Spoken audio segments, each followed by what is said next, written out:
안녕하세요. 지난 시간에 이어서 대한민국 최고의 강연 최강일 교시에서 강연을 맡은 인지심리학자 김경일입니다. 네.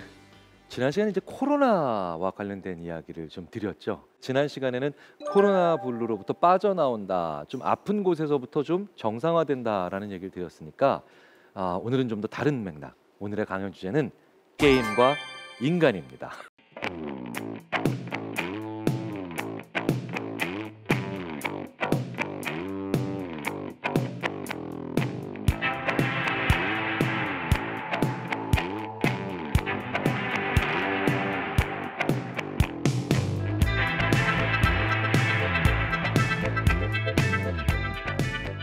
우리 인간에게 있어서 게임이라고 하는 것이 어떤 의미인지, 우리가 단순히 스마트폰 가지고 하는 이런 게임 말고 이런 게임적인 요소가 우리 인간의 삶에서 얼마나 중요한지 그 말씀을 드려보려고 하는 겁니다. 우리가 좀 더 게임적 요소를 이해하고, 그리고 우리가 지금 힘들게 하는 일, 그리고 지금 재미없게 하는 공부들을 조금 더 게임적인 요소를 통해서 더 재미있게 할 수 있는 그런 사회나 그런 환경을 우리가 스스로 만들어 볼 수 있는 그런 고민들을 해보자는 뜻에서 오늘 강연을 준비를 드렸어요. 그러기 위해선 우리 인간이 살아가면서 만나는 두 가지 종류의 문제를 먼저 우리가 좀 생각해 볼 필요가 있습니다. 인지심리학자들이 인간은 살아가면서 두 가지 종류의 문제를 만난다.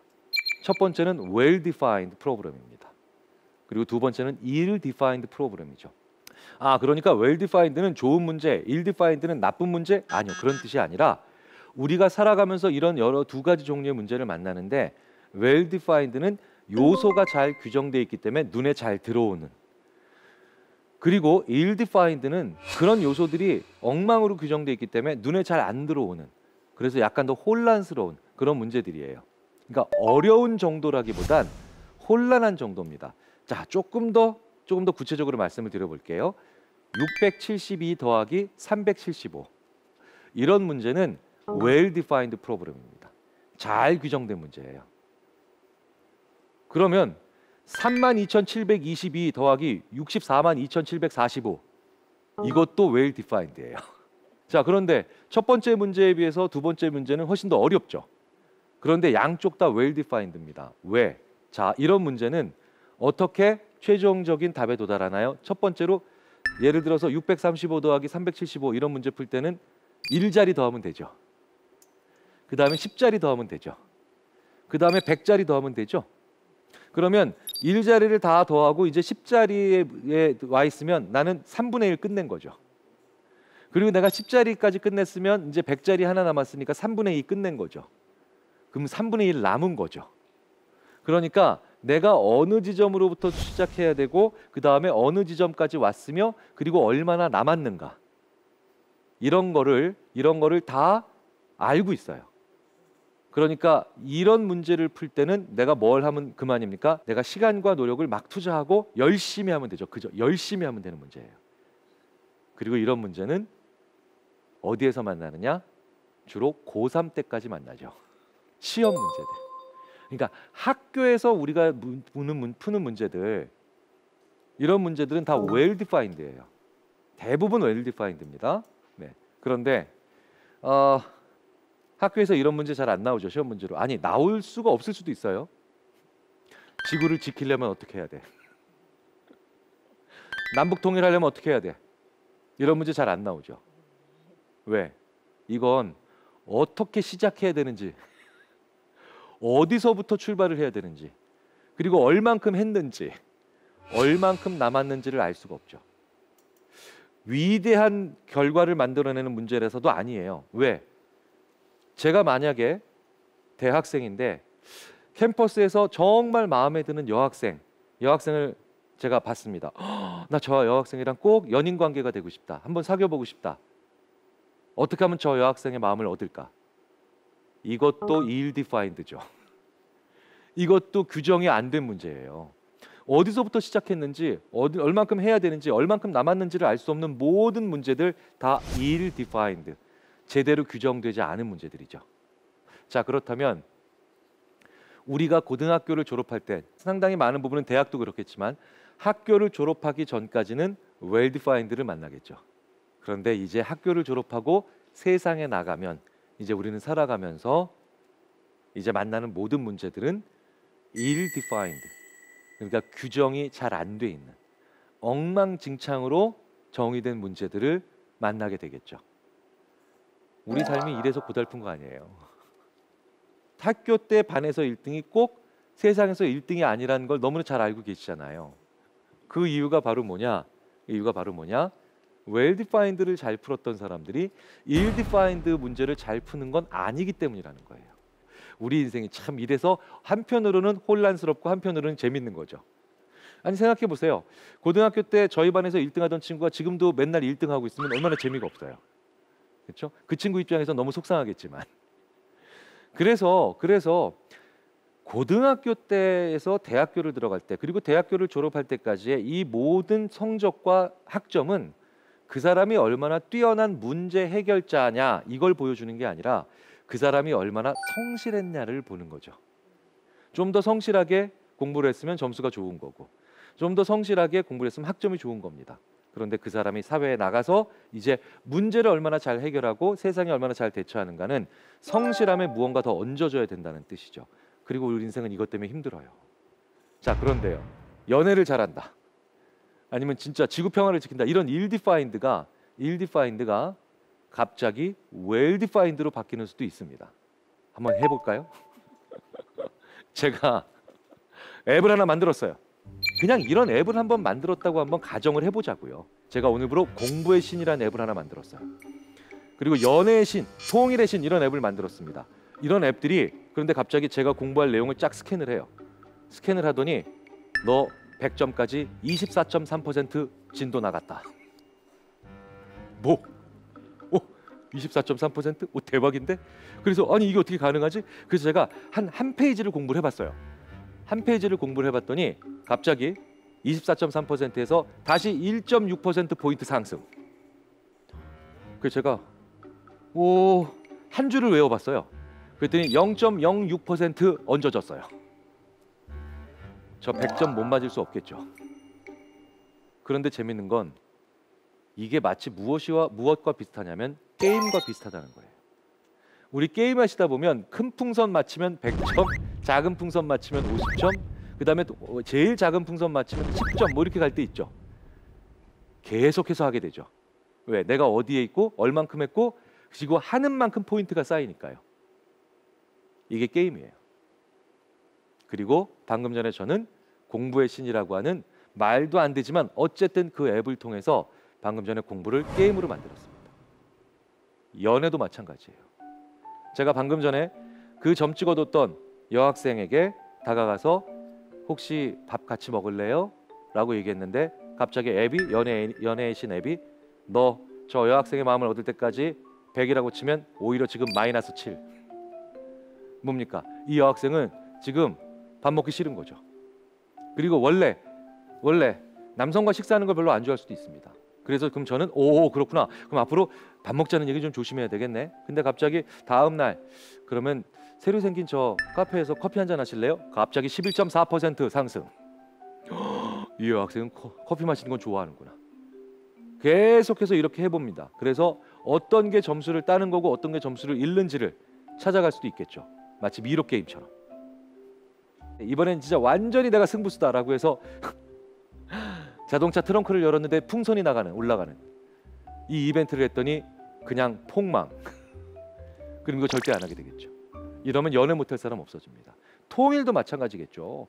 갑자기 엉뚱하게 우리나라 남해안에 있는 어떤 다리를 놨는데 갑자기 분석이 시작되더니 저거 통일까지 2.4% 진척시켰어. 왜? 그게 남북교류를 활성화시킨다는 거예요.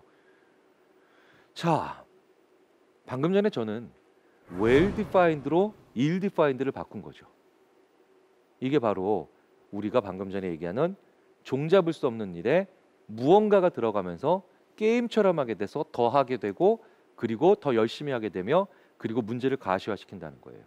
제가 방금 전에 말씀드린 게 바로 게임적 요소를 이해하거나 게임적 요소가 들어가서 우리가 지금까지 하기 어려웠거나 막막한 일을 이렇게 바꿔볼 수가 있다는 겁니다. 인간은 그리고 원래 게임을 좋아하니까요. 왜일까요? 제가 어렸을 때 제가 제일 많이 들은 얘기가 이 얘기입니다. 저희 어머니한테 TV 안으로 기어 들어가라. 자, 그만큼 저는 TV를 사랑했죠. 그런데 저의 TV에서 제가 TV를 이제 그만 보게 만드는 사건이 벌어집니다. 바로 이것 때문이에요. 벽돌 깨기. TV는요, 저한테 한 번도 말을 걸지 않았어요. 그리고 TV는 제가 하고 싶은 대로 움직이지 않았습니다. 물론 채널을 돌리기는 했지만 제가 어떤 채널을 돌려도 여전히 걔네들은 이 TV는 그냥 자기가 보여줄 걸 보여줬죠. 그런데 어느 날 갑자기 TV랑 똑같은 화면인데 제가 다이아를 돌리니까 제가 움직인 만큼 뭐가 움직이는 그런 사건이 벌어진 거예요. 저 진짜 신기했어요. 그리고 이제 제가 무언가를 맞추는 것까지도 경험하게 되죠. 인베이더입니다. 갤러그, 제비우스, 엑스리온, 그리고 테트리스로 저의 70년대와 80년대는 이제 TV에서 일정 부분의 시간을 게임을 하는 그런 시간을 보내기 시작합니다. 저는 왜 게임을 그렇게 좋아했을까요? 왜 게임에 이렇게 빠져 살았을까요? 저는 얘네들로부터 무언가를 받았기 때문이에요. 메시지를.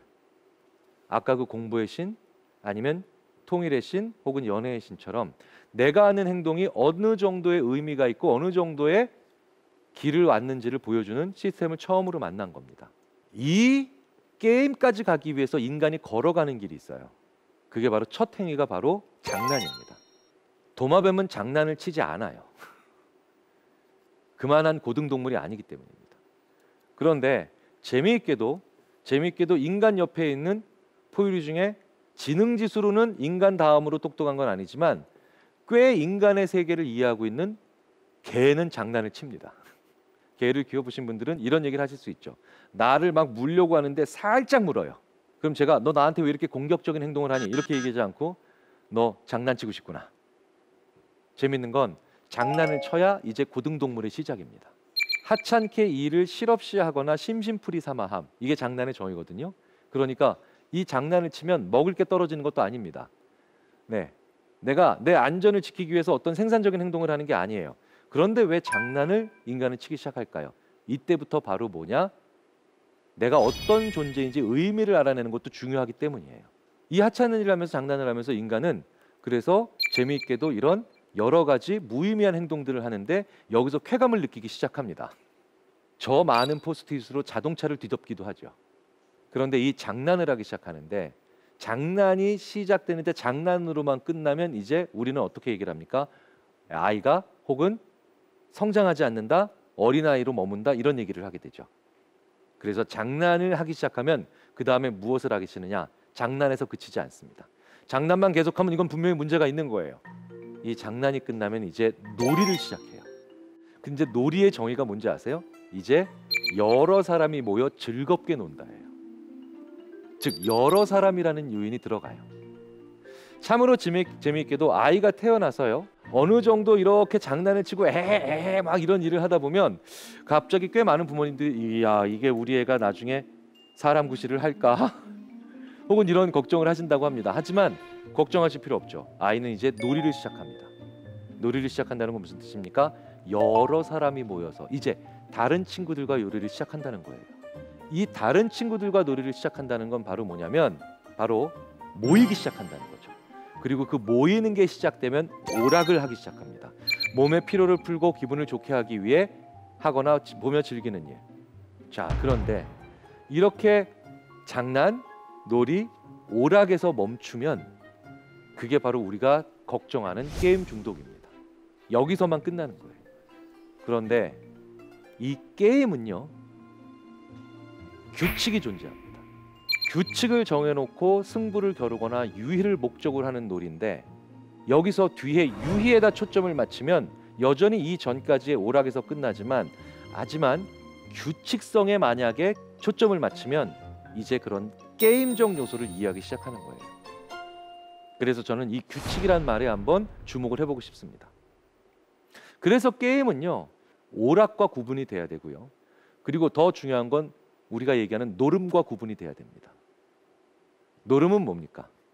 사행성 오락이죠. 그런데 게임은 뭡니까? 규칙을 정해놓고 무언가를 열심히 하게 만드는 패턴을 우리가 인식하는 거예요.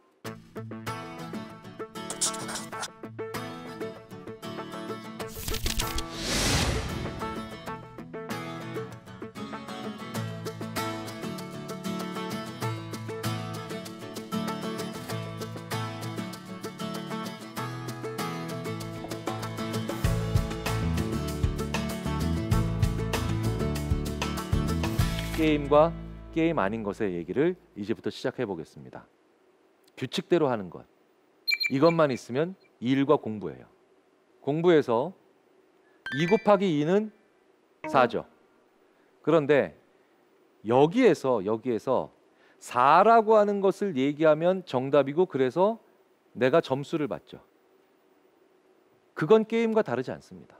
그런데 말씀드렸다시피 이 규칙대로 하는 것에서 피드백이 없으면 그게 공부와 일이에요. 그래서 아까 공부의 신은 게임이지만 우리가 일반적으로 하는 공부는 게임이 아닌 겁니다. 참으로 재밌게도요. 보통 한 학기에 우리가 2번 시험을 봅니다. 그 2번 시험에 그 2번의 고통을 우리가 뭐라고 부르나요? 중간고사와 기말고사라고 부르죠. 시험 보실 때 즐거우셨어요? 즐겁지 않았습니다. 네. 시험이 즐거우면 이건 정말 문제가 있는 사람입니다. 근데 재밌는 건 많은 연구에서 한 학기가 4개월이라고 했을 때 이렇게 2달에 한 번씩 시험을 보면 그러면 나는 이 2달 동안 시험 본 걸 마지막에 피드백을 받는 게 되는 거죠. 근데 재밌게도요. 일주일에 한 번 시험을 보면 어떨까요? 끔찍할 것 같으시죠? 정말 끔찍할 것 같으시죠? 매일 보면 어떨까요? 정말 지옥 같으실 것 같으시죠? 재밌는 건 그 학기가 얼마나 고통스러웠는가는 시험의 횟수가 증가하는 것과 오히려 비례하지 않더라는 거예요. 왠지 아세요? 피드백을 자주 받거든요. 그래서 꽤 많은 경우에 사관학교라든가 아니면 그 외에 다른 학교 시스템에서 시험을 2달에 한 번 이렇게 어쩌다 한번 꽝 보면서 강한 고통을 남기고 있을 때 우리가 학생들이 더 시험을 싫어하고 시험을 자주 보는데 그때마다 점수를 받는 그 과정에서 학생들은 의외로 익사이팅한데 의외로 흥미진진한데 의외로 학기가 생동감 넘치는데 이런 얘기들을 하더라는 겁니다. 물론 그 과정에서 시험만 존재하는 건 고통이겠죠. 그런데 왜 이런 일이 벌어지는지 아십니까? 스코어를 자주 받거든요. 스코어를 내가 자주 검토할 수 있거든요. 그 과정에서 묘미가 생기더라는 거예요. 자, 그렇기 때문에 이 인간이 피드백을 어느 지점에 받고 얼마나 받느냐는 엄청나게 중요합니다. 자, 피드백이 어느 지점에 들어가느냐가 얼마나 사람을 많이 바꾸는가를 보여주는 실험 하나 보여드릴게요. 양초를 벽에 고정하셔야 됩니다. 촛농이 떨어지면 안 돼요. 테이블 위에 있는 물건들은 어떤 걸 이용해도 좋습니다. 어떻게 하면 이 문제를 해결할 수 있을까요? 이거 의외로 어려워요. 네?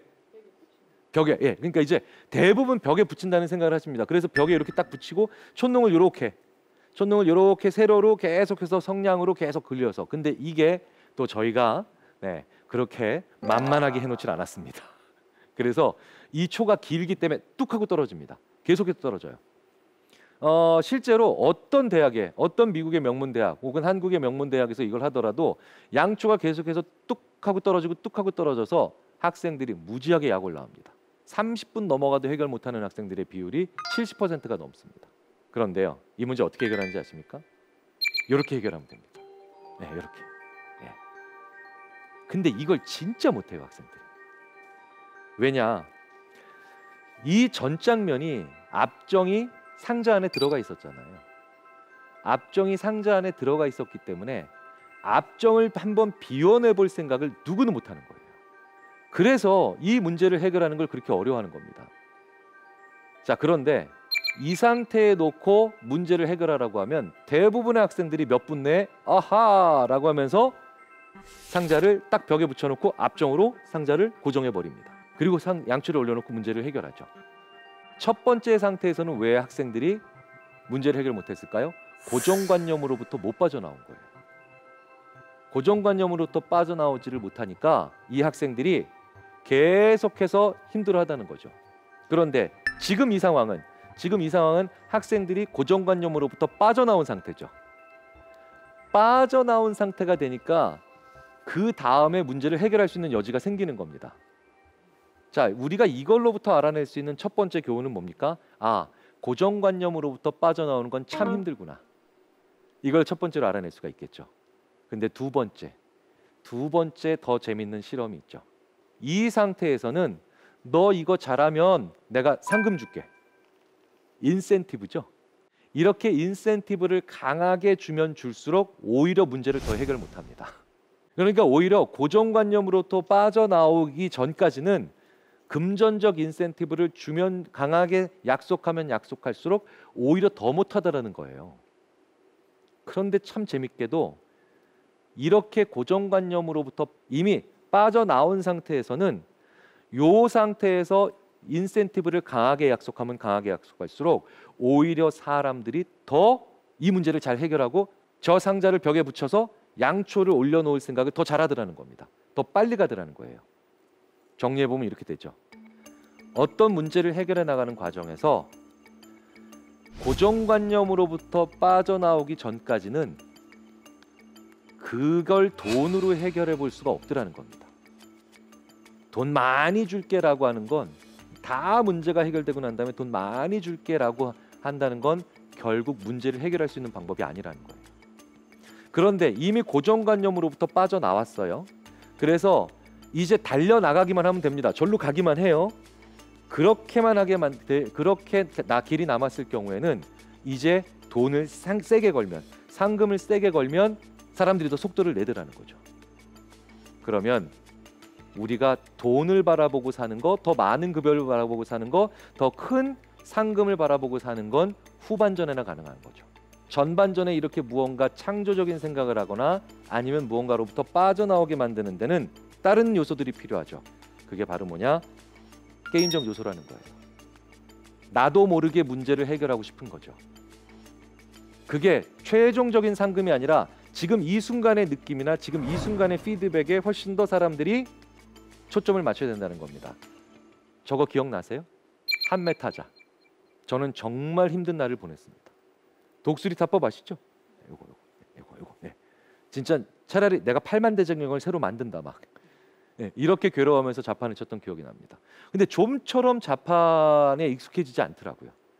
그런데 어느 날 갑자기 그 아래 한글 메뉴에 한메타자라는 게 있고 베네치아라는 곳이 있으며 거기서 갑자기 뭔가가 단어가 떨어져요. 단어가 떨어지는데 얘가 저 바다에 빠질 때마다 저 베네치아가 무너지는 거예요. 어라? 이거 봐라. 라고 하면서 저는 저 베네치아가 물에 잠기지 않게 하기 위해서 계속해서 저거를 하기 시작했고, 그리고 난 다음에 어느 순간 저는 갑자기 일주일 후에 제가 1분에 수십 타 수백 타를 치는 놀라운 경지에 이르렀다는 걸 발견합니다. 그런데 이렇게 해서 그렇게 1년 동안 대학교 3, 4학년 때 열심히 해도 안 익혀지던 자판을 이렇게 1, 2주 만에 능숙하게 다루고 난 다음에 저는 약간의 배신감을 느꼈어요. 이거 뭐지? 내가 아래 한글과 컴퓨터에 내가 지금 당한 것 같은 느낌. 그런데 저는 그 다음에 또 마이크로소프트에 당하게 되죠. 이것 때문에. 저는 대학교를 졸업하고 이제 자판에 익숙해지고 난 다음에 또 다른 난제를 만납니다. 이 마우스라는 걸 만났어요. 마우스라는 걸 만났는데 이 마우스가 좀처럼 어렵더라고요. 드래그 앤 드롭, 이게 안 돼요, 잘. 이걸 탁 집어서 이렇게 옮기는 게 이 쉬운 게 지금은 이렇게 쉬운데 지금은 마우스 없이 컴퓨터를 쓰는 걸 상상도 못 하실 거 아니에요. 그런데 갑자기 또 시작 버튼 누르고 보조 프로그램에 보니까 게임이라는 데가 있어서 거기 보니까 카드놀이가 있습니다. 카드놀이를 누른 순간 저는 계속해서 마우스를 저 카드놀이를 하기 위해서 움직였고요. 그리고 그 다음에 더 정교한 지뢰찾기를 통해서 이제 한 2주 정도 지나니까 저는 그저 게임을 한 것뿐인데 이제 저는 그냥 마우스를 사용할 수 있는 사람이 됐죠. 저 한메타자 교실과 그 다음에 저 카드놀이에서 저에게 너 자판 1분에 100타 이상 치면, 너 이 카드놀이 어느 정도 이상에 올라가게 되면 우리가 상금 준다 이렇게 얘기하지 않았죠. 계속해서 나에게 피드백을 준 것뿐이에요. 계속해서 나한테 너는 얼만큼 해나가고 있다는 걸 알려준 것뿐입니다. 우리가 무언가에 익숙해지고 무언가를 할 수 있는 단계까지 가면 그 피드백이 반드시 필요합니다. 이 피드백이 없는 게 얼마나 답답한 순간이 되는가를 제가 경험해 본 적이 있어요. 바로 이 장면이에요. 이게 바로 인베이더라고 하는 게임인데요. 이 인베이더라고 하는 게임을 할 때 제가 오락실에 갔어요. 10원짜리 동전을 넣고 이제 막 하는데 사실은 오락실에서 제일 많이 일어나는 민원이 레버가 고장나는 겁니다. 버튼이 안 눌러지는 거예요. 그런데 그날따라 레버도 새로 고쳐놓으셔가지고 주인 아저씨가 너무 잘 돌아가요. 버튼도 아주 부드럽게 눌립니다. 그런데 이거 웬걸 버그가 생겼는지 스코어가 안 올라가요. 그러니까 저는 게임을 하고 있는데 스코어가 안 올라가니까 갑자기 화가 나는 겁니다. 왜? 내가 하는 만큼 우주선이 터지는 만큼 점수가 올라가야 되는데, 즉 제가 하는 만큼 변하지를 않는 거예요. 그래서 저는 오락실 주인 아저씨께 10원 돌려달라 그랬어요. 왜? 이건 더 이상 게임이 아니니까. 그런데 오락실 주인 아저씨는 말도 안 된다 그러셨어요. 지금 네가 버튼을 누를 때마다 지금 총알이 안 나가니, 네가 레버를 돌릴 때마다 우리 우주선이 안 움직이니, 그리고 저거 맞출 때마다 터지질 않니? 다 자들이 되고 있는데 스코어 안 나온다고 네가 지금 더 어떤 동전을 돌려달라는 게 말이 되니? 라고 얘기하고 있었죠. 자, 저는 지금 이게 게임이 아니라고 얘기하는 거고요. 그 사장님은 게임과 오락을 구분을 못하고 있는 거예요. 저는 이 행위가 좋아서 하는 게 아니에요. 이 행위를 통해 받는 피드백을 계속해서 받아가고 있는 데서 내 마음의 변화가 있으니까 그걸 좋아하는 거죠. 저는 TV도 좋아합니다. TV에서 재밌는 걸 보거나 TV에서 재밌는 걸 할 때마다 열심히 보면서 웃고 슬펐죠. 하지만 TV는 제가 아무리 레버를 돌려도, 그리고 아무리 버튼을 눌러도 바꾸지 않죠. 원래 자기의 컨텐츠를 그냥 내보낼 뿐입니다. 하지만 이 TV 화면처럼 생긴 스크린에서는 내가 할 때마다 세상이 바뀌는 거고, 내가 할 때마다 무언가 변하고 있다는 걸 나한테 알려주는 거죠. 그래서 스코어를 없애면 누구도 게임을 하지 않습니다. 왜 8년 전에 그렇게 애니팡에 심취하셨나요? 그 압도적인 사운드? 환상적인 캐릭터? 예술적인 그래픽? 아니죠. 계속해서 쌓이는 포인트와 급변하는 그 랭킹 속에서 내가 어디만큼 했고 얼마만큼 해왔고 어느 지점에 있는가를 알아가니까 우리는 그 가운데서 뭔가 재미를 느꼈던 거죠. 저는 그래서 이 게임과 오락을 구분하지 못하는 이 사장님, 게임과 장난을 또 구분하지 못하는 이 사장님과의 영원한 결별을 선언하고 다시는 그 오락실에 가지 않았습니다. 이건 말도 안 돼. 왜냐하면 저는 그때 정말 인류 문명의 가장 집약적인 곳을 오락실이라고 생각했거든요. 그런데 이것조차도 이해 못하는 분과 저랑 다시는 할 수 없다라고 했죠. 애니팡이든 인베이더든 모든 게임이 피드백을 지우면 그냥 노동이에요. 그냥 일입니다. 그래서 저는 이게 재미가 없었던 거예요. 그리고 할 의미를 못 찾았던 겁니다. 이후에 90년대든 2000년대든 제가 했던 수많은 게임들 역시 제가 어느 지점에 와 있고 얼만큼 했으며 앞으로 얼만큼 나왔는가를 계속해서 실시간 피드백으로 보여줬죠. 이 실시간 피드백을 보여주는 것을 우리는 게임이라고 부르고, 그것이 없으면 저건 그냥 무의미한 행동들일 뿐입니다. 자, 그렇다면 피드백이 얼마나 사람을 바꾸는가를 한번 보여드릴게요. 이 피드백이 바로 내가 남한테 하는 대화일 수도 있다는 걸 생각해 보면 우리가 얼마나 게임을 통해서 배울 수 있는 게 많고, 그리고 이 피드백이 얼마나 중요한가를 알 수가 있죠. 자, 지금 보시는 저 게임은 80년대를 화려하게 수놓았던 팩맨이란 게임입니다. 고개를 끄덕이시는 분들은 전부 다 저걸 해보셨다는 얘기고, 그러니까 세대가 웬만큼 되셨다는 뜻이죠. 자, 그런데 이 팩맨은요, 유령으로부터 도망가는 거예요. 그러니까 회피하는 거거든요. 근데 재밌게도 점수는 쌓이죠. 점수는 쌓여요. 자, 재밌지 않으세요? 도망가는데 점수는 쌓여. 뭔가 좀 불일치가 있는 것 같습니다. 그래서 어려웠던 거예요. 그래서 힘들었던 겁니다. 잘 안 됐던 거예요. 왜? 내가 해야 되는 동작은 회피인데 점수는 쌓이고 있으니 접근하고 싶어지거든요. 자, 그런데 이 피드백을 한번 바꿔봅니다. 제가 개발자 한 분에게 부탁해서 실제로 어떤 기업에서 시연까지 해드렸어요. 점수를 미리 10만 점을 줍니다. 미리 10만 점을 주고 내가 유령으로부터 도망가는 그 거리가 좁혀질수록, 즉 회피를 잘 못할수록 점수도 뺏겨요. 우리가 점수를 뺏기는 결과는 회피하고 싶겠죠. 그러니까 동작도 회피고 피드백의 방식도 회피로 바꾼 거예요. 점수도요 뿅뿅뿅뿅하고 원래 게임처럼 쌓이는 게 아니라 미리 10만 점에서 뺏길 때마다 철커덩 철커덩 철커덩 하면서 가슴 철렁한 사운드로 바꿉니다. 3배 더 잘합니다. 행위의 종류와 그 다음에 피드백의 종류가 서로 호환성 있게 돌아가니까 3배를 더 잘하는 거예요. 근데 문제가 하나 생겼어요. 뭔지 아세요? 재미가 없어졌어요. 금방 그만두다는 거예요. 우리 인생이 이래서 재미있는 겁니다.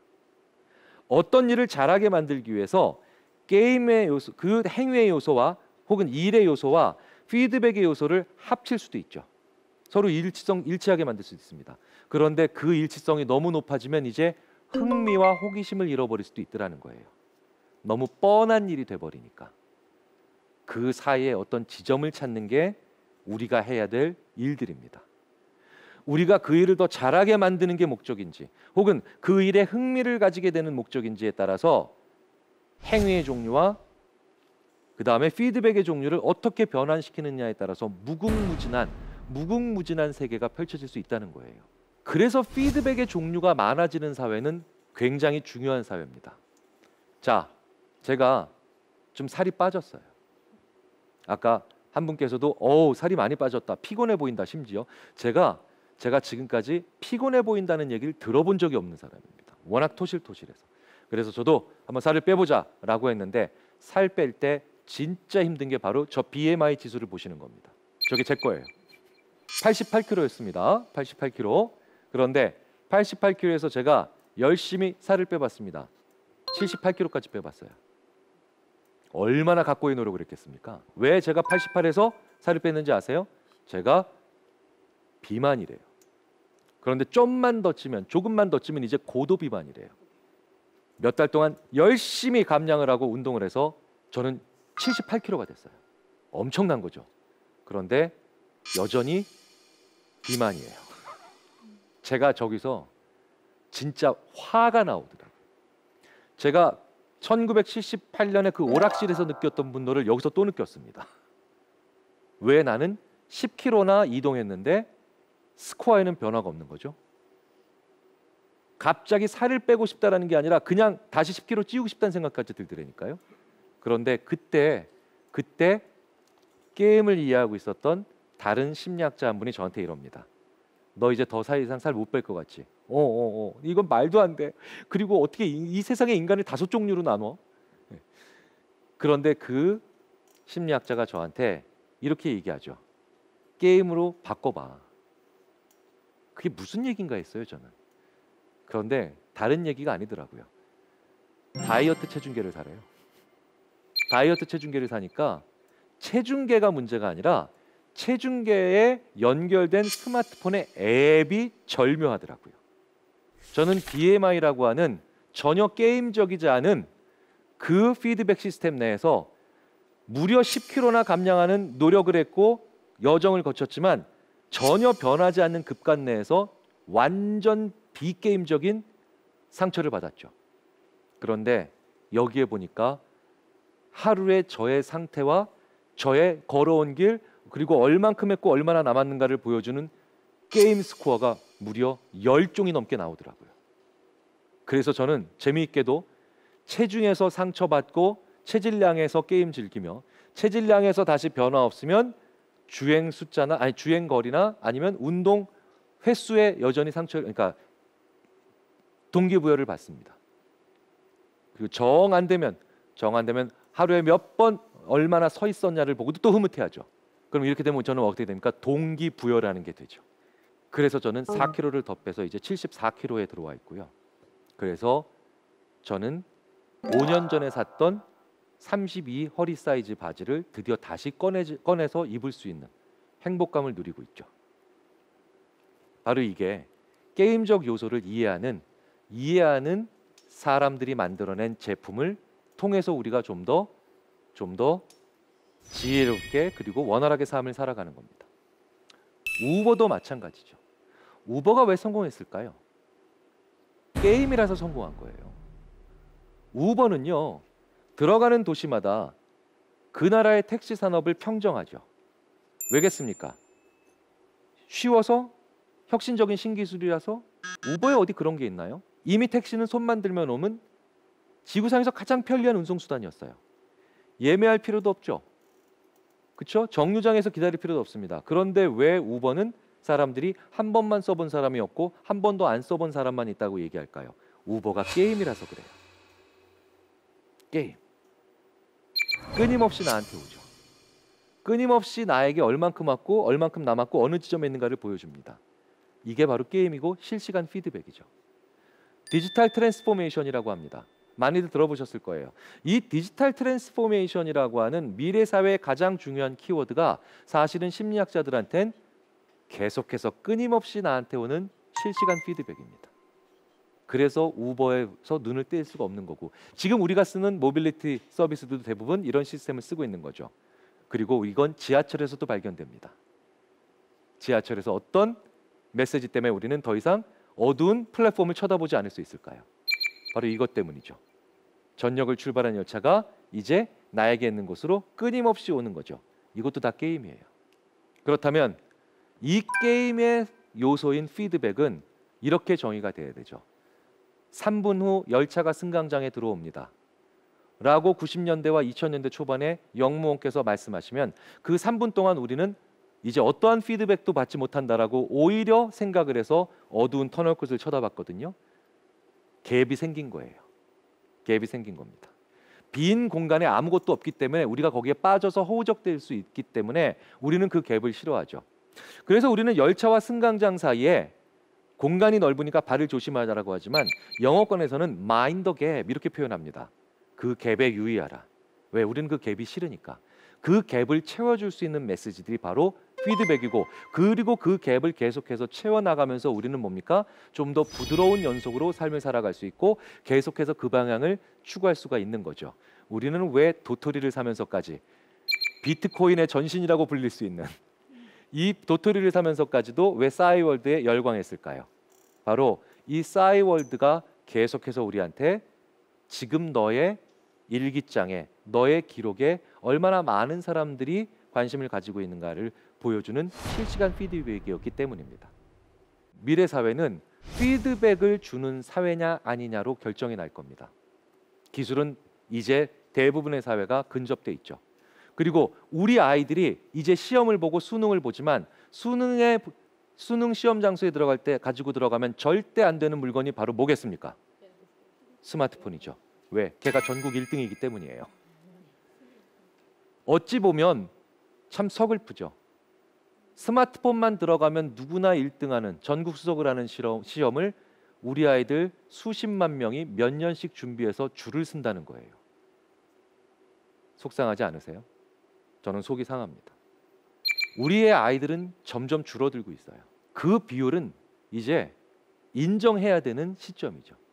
고령화 시대는 막는 것이 아니라 인정해야 되는 시대라고 얘기가 할 정도니까요. 자, 그렇다면 우리의 아이들 한 명 한 명이 다 금쪽 같은 아이들 아닌가요? 우리 아이들 한 명 한 명은 다 금쪽 같은 아이들이에요. 중국에 비해서 10분의 1도 안 되는 인구, 20분의 1도 안 되는 인구를 가지고 있는 우리는 아이 한 명 한 명을 다 승리자로 만들고, 그리고 다 자기 의미를 가지고 있는 아이로 만들어야 되겠죠. 자, 그렇다면 수능이라고 하는 하나의 피드백 없는 이 줄 세우기를 통해서 극소수의 아이들만 피라미드 상에서 위너를 만들고 나머지 아이들이 모두가 패배자가 되는, 모두 루저가 되는 이 시스템은 한번 우리가 스스로 한번 심각하게 고민을 해볼 필요가 있지 않겠습니까? 내 아이는 수능 보지 말라는 얘기니? 아니면 대학 입시를 거부하라는 얘기야? 저는 그런 뜻으로 드리는 말씀이 아니라 우리 아이들이 얼마나 좋은 피드백을 받고 있는가에 대해서 한번 고민을 해보자는 거예요. 정말 우리 아이들은 다양한 피드백을 가지고 받을까요? 정말 다이어트 체중계에서 그 여러 가지 걷기, 체질량, 그 다음에 윗몸 일으키기, 서 있는 시간 이런 다양한 피드백을 받으면서 저는 훨씬 더 다이어트에 성공할 수가 있었는데 이 다이어트 체중계의 피드백을 주는 지표 몇 가지만 다양하게 가져도 이런 효과가 일어난 우리의 삶에서 정말 우리 아이들은 그 다이어트 체중계보다도 못한 피드백 시스템이 있는 게 아닐까요? 고민해 볼 필요가 있는 거죠.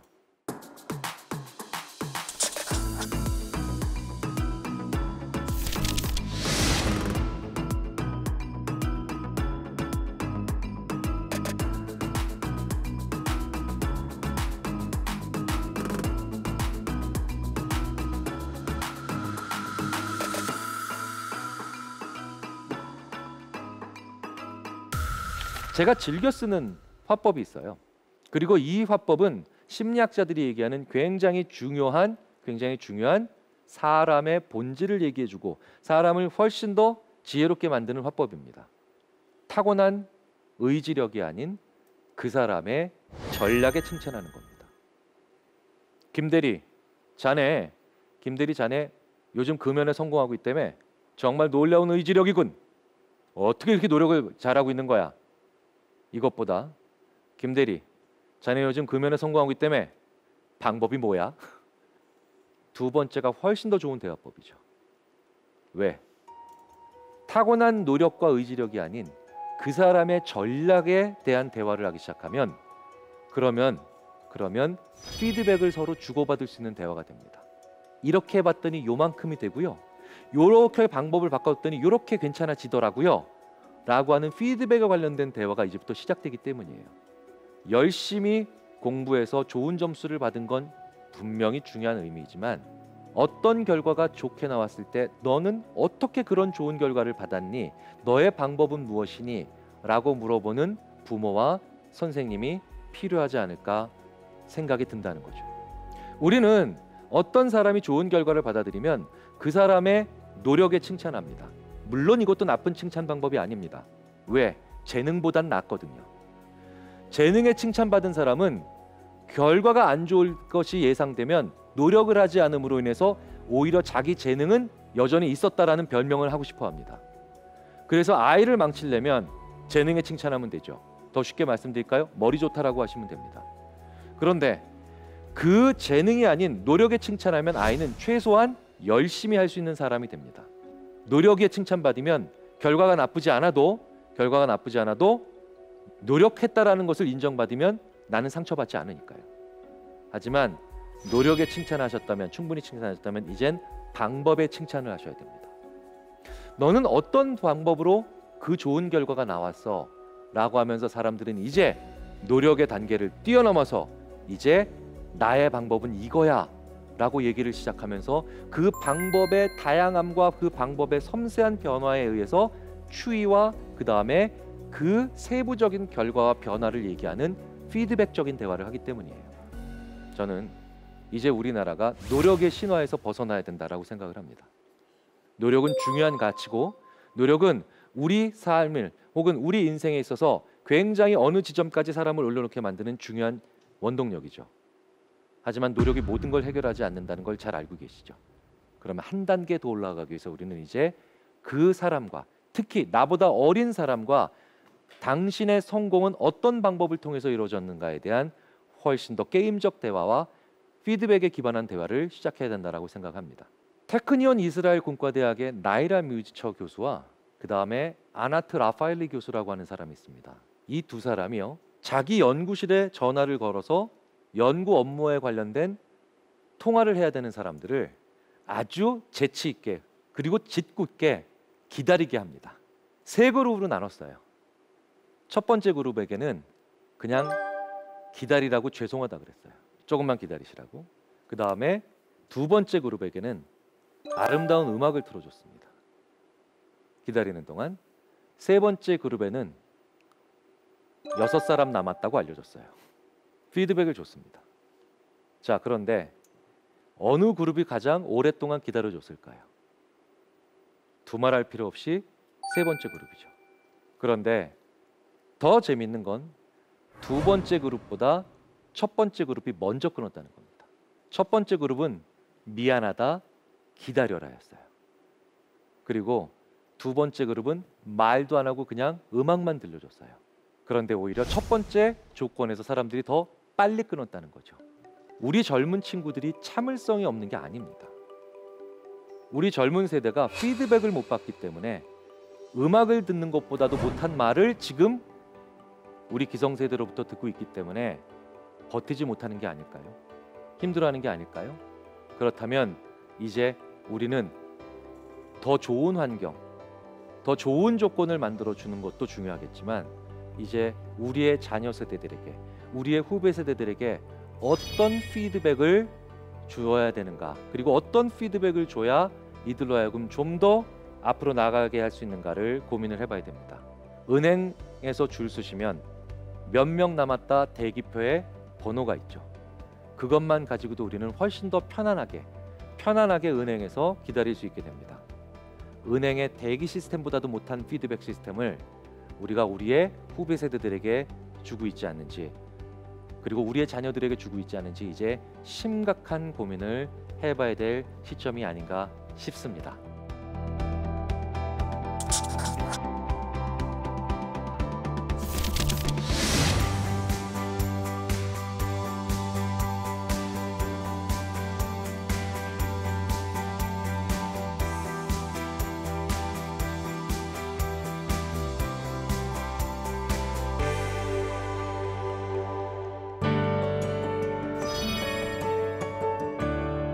게임과 일의 차이는 피드백이 결정한다. 피드백이 아예 없으면 그건 정신적이든 육체적이든 중노동입니다. 그런데 피드백이 존재하면 이제 사람들은 할 수 있는 일이 될 겁니다. 그리고 그 피드백이 아주 정교하고 재치 있게 제시된다면 게임처럼 할 수 있는 일이 되겠죠. 모든 청소년들과 어린이들이 자기의 적성에 맞는 게임적인 일들을 자기 인생에서 계속해서 펼쳐나갈 수 있는, 그래서 5천만 국민 한 사람 한 사람이 누구도 루저가 되지 않고 보석같이 빛나는 그런 사회가 되었으면 좋겠습니다. 지금까지 대한민국 최고의 강연 최강의 1교시 김경일이었습니다.